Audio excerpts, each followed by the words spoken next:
everyone, my name is Chelsea and welcome back to my channel. For today's video, we are going through my 2023 stats as well as every single book I read in 2023.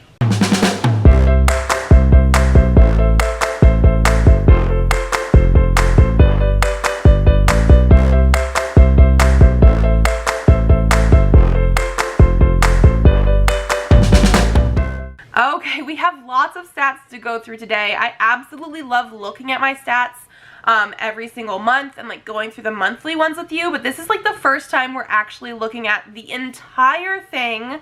And then after we go through all of these stats, I will also tell you just like very quickly every single book that I read in 2023. We actually have 150. It looks like on here, I could have sworn I was at 151, but maybe I'm not. We're gonna go through and see. Okay, I figured it out. I fixed it.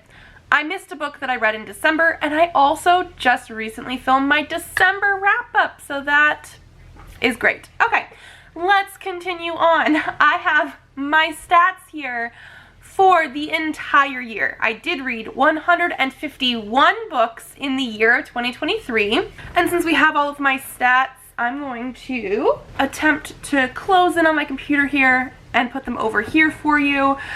So let's just start at looking at the books read per month. My best month was in April, followed by December. If we're going through by book number, my lowest was in September. Going by page number, it is obviously the best in April, followed by March actually, so less books but more pages. And then my lowest page number was November, even though, again, books were a little bit higher, so like I always look at both. I love looking at both. I did talk about how I read 151 books. 11 of those were DNFs, so technically, I guess if we're going to count full books completed, I read 140, and then I also read 39,547 pages, and that is including only the pages of the books that I DNF'd up to where I DNF'd them. I did listen to some audiobooks this year though, so it does say the total number of hours listened is 92.4. The highest number of hours was in April, where I had my really high amount of books as well. I don't know 100% why that one was so much higher, because Presley didn't start to go to school until August. So if you look at this chart, I got more consistent with audiobook listening once he started going to school. I think maybe I was playing video games on my controller and was listening to audiobooks that way. I don't know, but I definitely have a much higher number of hours in April. Let's move into the reading method. I had almost 50% physical books read. It's 49, 74 of them are physical. 59 of them are ebooks, or 39.1%, and 18 of them are audiobooks at 11.9%. I don't know if this is like a 100% feasible goal, so I did not mention it during my goals video, but I think I want to try and get to 20 audiobooks this year. I mean, now that Presley's been in school and stuff, and we'll see during the summer, but like since he's been in school, I've been reading at least like 2 audiobooks a month, taking him back and forth, so I feel like that could be very doable. For the genre, I read 13 different genres this year. The highest one is fantasy with 36 books, or 23.8%. Then we have romance at 34 books, or 22.5%. Horror's next with 24 books, or 15.9%. Then we have sci-fi at 23 books, or 15.2%. We have paranormal at 13 books, or 8.6%. Thriller at 7 books, or 4.6%. Both contemporary and dystopian both had 4 books each, or 2.6%. And then we have some very small categories here. What do we have?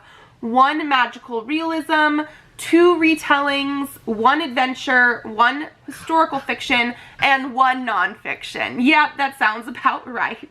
For the book format, 95 of those are novels, or novellas. I count them all in the same category. So 62.9% of those. I did end up reading 32 comics or graphic novels, 19 manga, 4 short story collections, and 1 play.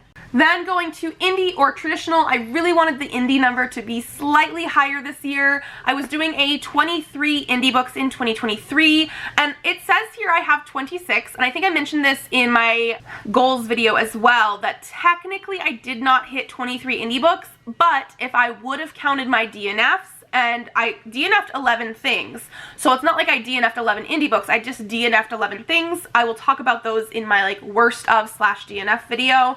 I would have hit it. I would have hit it. It's just I definitely had some that were just not for me. So I did have 26 indie books or 17.2% versus 125 traditionally published books or 82.8%. How I got the book, I'm very proud of these numbers actually here. 83 of them, or 55% of the books, are ones that I owned prior to 2023. So those are books that were already on either my ebook or physical TBR prior to the start of the year. I did read 37 books that I bought in 2023, and I definitely bought more than 37 books, but like 24.5%, almost a quarter of books that I read in the year are ones that I bought that year, so like I was reading some. And then besides that, I did have 11 library books that I checked out. I will say some of the ones that I owned previous to the year, I also checked out from my library if I wanted the audiobook. Like I don't own any audiobooks, I check them out. But if I also had it on my own TBR, I did put it as owned. So the library number is a little bit different. Those are the ones that I just did not own in any way, shape, or form that I also checked out from the library. 11 of those were also gifted from you guys in some way, or from my husband or my parents, things that other people bought me. And then I did read 9 arcs. I need to get a little bit better about that because I missed a couple this year, but ultimately, not horrible. Moving into my age category, this does not surprise me one bit. I had 90 adult books or 59.6%, 47 young adult books or 31%. A lot of these young adult books were also like manga in some way. 12 middle grade books or 7.9%.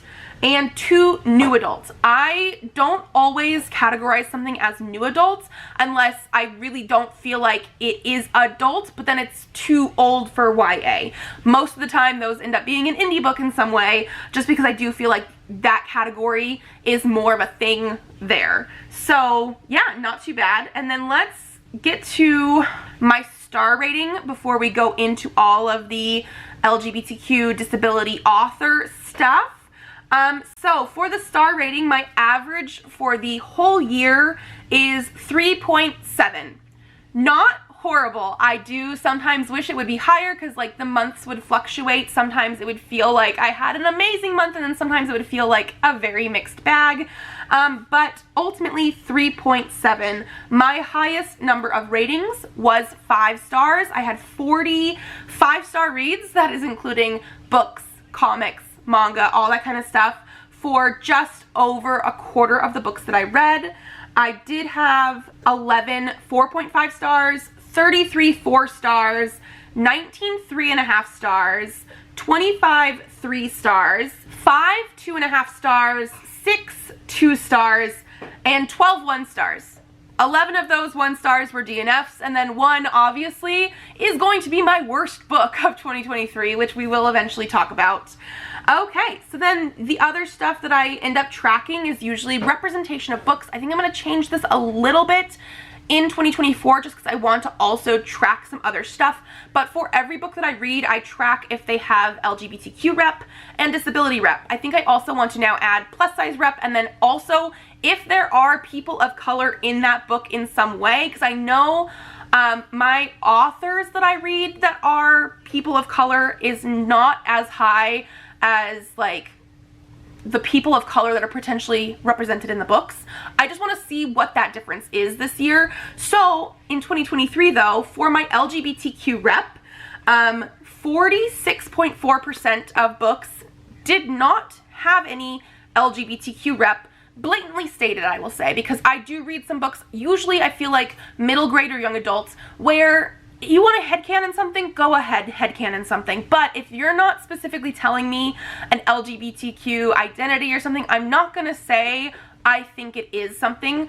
I do feel like, especially with middle grade books, there is always the potential for those main characters, those kids, to figure stuff out later in life. I don't necessarily think you have to have certain things blatantly on page, but I'm not going to assign something on this tracker unless like there is something like that. I did have some middle grade books that had LGBTQ rep on like the side characters, but 70 books, a little under half, did not have any. But that means over half of the books I read did have LGBTQ rep in some way.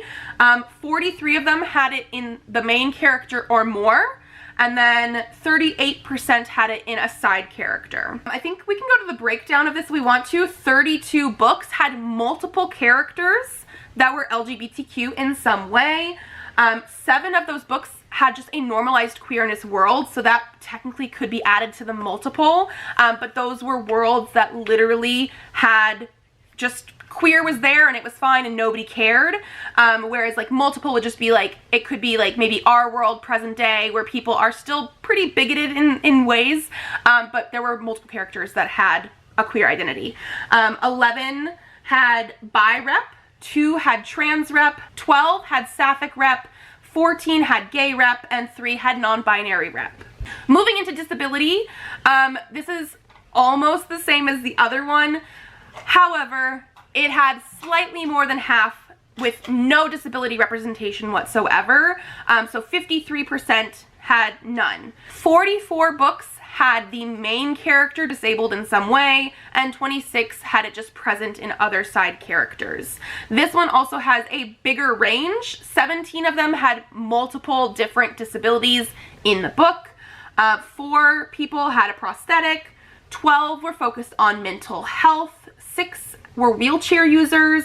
2 were missing a limb but not in a wheelchair. 3 were specific autism rep. 3 had a muscular condition of something. 1 had PTSD specifically. 1 had a character who was blind. 1 had a character who had asthma. 1 who had a character who had sickle cell. 1 had a character with cardiomyopathy. 1 had a character with mutism. 6 had a character with some sort of limb deformity, again, but not missing a limb and not in a wheelchair. I got a little specific. 1 had chronic illness. 1 had a limp. Again, different than everything else. 7 characters had scarring, and 2 were dealing with alcoholism. So again, breaking those down, that's just what we got there. Then going into rereads. 16 books were rereads, whereas 135 books are books that I read for the first time. I do actually think the reread count is higher than last year, so yay me, because I wanted to do that a little bit more. Series versus standalone. I usually do read series more than standalones. I had 79 series, 72 standalones. I started 33 series this year. I read 34 sequels. I finished 10 series this year, but I also decided I'm going to DNF 12 series. Don't ask me which ones are what. I don't know. I'm just using the tracker, and I'm happy with the numbers I see. For the author, this is something that I want to do better at, but I know a lot of this is also publishing. Publishing does push a lot of authors who are white, and so I will say that 73 authors that I read this year, because I don't actually track this for every single author. I read multiple POC authors multiple times, but I only track it once. 73 authors were not a person of color in any way. 28 were, and 1 was a book with multiple authors where 1 was a person of color and 1 wasn't, and 2 were actually unknown. I could not find an author picture. I could not find any information about that author specifically, so I just put them in an unknown so I wasn't assuming anything. Of those, I did read 13 Asian authors, probably in manga, 9 Black authors, 1 Indian author, 4 Latinx authors, 1 Afro-Latinx author, and 1 book had multiple POC authors that were different ethnicities. Then going to written by, this also does not surprise me. 59 authors, or 56.7% of the authors that I read this year, were women. 30 were men, 10 were non-binary, 4 were written by multiple authors, and 1 was somebody that was unspecified. Again, I could not find information either way. I will say currently I have men and women as authors, and if they are a trans man, they go in man. If they are a trans woman, they go in woman. So obviously non-binary is separate. I've seen some people start to track trans as a category with non-binary instead of putting them with man or woman, because they just want to know specifically how many trans authors they are reading. I have not fully decided which way I want to go with that. If I just want to leave them in their identity, like if they're a trans woman, they're still a woman, or if I want to specify trans. Let me know what you think about that. For new or returning authors, I did read 43 authors that I have read something from before, but 61 were new authors, which is amazing. And then going down here, number of books per author. So first off, I read 104 different authors in the year of 2023. The author with the highest number of books read was Stephen King with 11. I originally set out to read like 30 Stephen King books in 2023. Did not happen, but I read 11. The next highest was 7 for Wataru Hinakure, who wrote My Love Mix-Up. And then I have 5 books for Holly Black and Cassandra Clare together, because I read the Iron Trial series. I have 5 for W. Maxwell Prince, because I read Ice Cream Man, 4 for Alyssa Cole, and then I have 2 for Lucy Eden, 3 for Junji Ito, 3 for Fee, 3 for Amy Kaufman and Jay Kristoff, 3 for Jonathan Luna, 2 for Kelly DeVos, 3 for Suzanne Collins, 3 for James Tinian IV, and 3 for Dan Panosian. That should be all authors that I read more than 1 book from this year. Okay, so my battery is blinking at me, and that is actually all the stats. So we're gonna stop that here, and then when I come back, we're gonna jump into every single book I read in 2023. Okay, so I have this sorted by author's first name, just because it was the easiest way to do it on my spreadsheet. And we're just gonna jump on in. Rapunzel by A.L. Davidson. In the Ravenous Dark by A.M. Strickland. Princess Jellyfish Volume 1 by Akiko Higashimura. Rosalind Palmer Takes the Cake by Alexis Hall. Love on the Brain by Ali Hazelwood. The Charm Offensive by Alison Cochrane. Chevalier First Class by Alison Carr Watcher. The Blonde Identity by Ali Carter.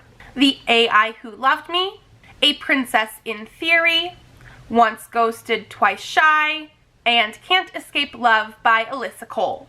Aurora Rising. Aurora Burning. And Aurora's End by Amy Kaufman and Jay Kristoff. Music of the Night by Angela J. Ford. The Rehearsals by Annette Christie. Astrid Parker Doesn't Fail by Ashley Herring Blake. Damaged by Becca Vincenza. Recursion by Blake Crouch. Isola Volume 2 by Brendan Fletcher. Saga Volume 10 by Brian K. Vaughan. Unboxed by Brianna Morgan. A Heart So Fierce and Broken by Bridget Kemmerer. Red, White, and Royal Blue by Casey McQuiston. Man-Eaters Volume 1 by Chelsea Kane. Project Not by Chelsea Ferretti. Maplecroft by Sherry Priest. The Trouble with Friends by Cheryl Phipps. In a Holidays by Christina Lauren. Dust and Grim by Chuck Wendig. Beneath Black Sails by Claire Sager. An Unkindness of Ravens, Issue 1, Issue 2, and Issue 3 by Dan Panosian. The Princess and the Grilled Cheese Sandwich by Dea Muniz. A Tournament of Crowns by Elise Kova. Nofek Gloss by Essa Hansen. I Am Not Your Chosen One by Evelyn Benvey. Spellbound by F.T. Lukens. Love of Kill Volume 1, Volume 2, and Volume 3 by Fee. Grey Mist Fair by Francesca Zappia. Big Black Stand at Attica by Frank Big Black Smith. Frog Kisser by Garth Nix. The Heart Principle by Helen Huang. The Iron Trial. The Copper Gauntlet. The Bronze Key. The Silver Mask. And The Golden Tower by Holly Black and Cassandra Clare. Exorcisters Volume 2 by Ian Boothby. Sugar and Snow by Irene Davis. The Heartbreak Handshake by J.R. Hart. Pregnant by the Playboy by Jackie Lau. The Stone Rose by Jacqueline Rayner. Charming by Jade Linwood. The Backstagers Volume 1, Volume 2, and Something is Killing the Children Volume 3 by James Tinian IV. Blackwater by Jeanette Arroyo and Ren Graham. Descender Volume 1 by Jeff Lemire, Midnight Duet by Jen Comfort, Well Traveled by Jen DeLuca, Alex and Ada Volume 1, Volume 2, and Volume 3 by Jonathan Luna, Out There Screaming edited by Jordan Peele, Wolf Gone Wild by Juliet Cross, Black Paradox, Soichi, and Tombs by Junji Ito, Beyond the Promised Neverland by Kayu Shirai, Witch Hat Atelier Volume 5 by Kamome Shirahama, Go Hunt Me, and Eat Your Heart Out by Kelly Divos, Girl of Nightmares by Kendara Blake, Can't Stop Cursing You Volume 3 by Kensuke Koba, The Faint of Heart by Carolyn Wilson, Threads That Bind by Kika Hatsupolu, The Autumn Lands Volume 1 by Kurt Busek, Dark Angel by LJ Smith, Secret Santa for Grumpy Elves by Laura Greenwood, You Should See Me in a Crown by Leah Johnson, Scout's Honor by Lily Anderson, Last Dance by Linda Joy Singleton, Song of the Sparrow by Lisa Ann Sandell, Night Lights by Lorena Alvarez, Bear With Me and Resolutions by Lucy Eden, Healing the Orc's Heart by Leon Riley, The Death of Honor by Lyra Thorson, In Between by MJ James, Little Thieves by Margaret Owen, Mysteries of Thorn Manor by Margaret Rogerson, Artificial Condition by Martha Wells, PTSD Radio Volume 1 by Masaki Nakayama, The Plus One by Maisie Eddings, Hexed Omnibus by Michael Allen Nelson, The Summer Hikaru Died Volume 1 by Moku Moku Ren, The Girl from the Sea by Molly Knox Ostertag, The Dead Lifeguard, and Silent Night by R.L. Stein, The Deep, and An Unkindness of Ghosts by Rivers Solomon, Cinderella and Mermaid by S.T. Lin, Lodestar, and Nightfall by Shannon Messenger, Night of the Living Queers edited by Shelley Page and Alex Brown, I Hate Fairyland Volume 1 and Volume 2 by Scotty Young, The Princess Game by Soman Chinani, Carrie, Cujo, The Gunslinger, It, Night Shift, Pet Cemetery, Rage, Salem's Lot, The Shining, The Stand, and Thinner, all by Stephen King, Truth Witch by Susan Dennard, The Hunger Games, Catching Fire, and Mockingjay by Suzanne Collins, Rosewater by Tade Thompson, Prince and Assassin by Tavia Lark, Spock Messiah by Theodore R. Cogswell, Revival Volume 1 by Tim Seeley, New Adult by Timothy Janowski, Second Chances in Newport Stephen by T.J. Alexander, In the Lives of Puppets by T.J. Klune, Seven Secrets Volume 1 by Tom Taylor, Bridge of Souls by V.E. Schwab, Ice Cream Man Volume 1, Volume 2, Volume 3, Volume 4, and Volume 5 by W. Maxwell Prince, My Love Mix-Up Volume 1, Volume 2, Volume 3, Volume 4, Volume 5, Volume 6, and Volume 7 by Wataru Hinakure, and finally Dragon Pearl by Yoon Ha Lee. So that is all 151 books that I read in the year of 2023. If you like this video, give it a thumbs up to let me know. Subscribe to this channel if you'd like to see more videos. I do have videos coming out on Tuesdays and Thursdays, so I will see you then. Bye! I have a lot of mess to clean up.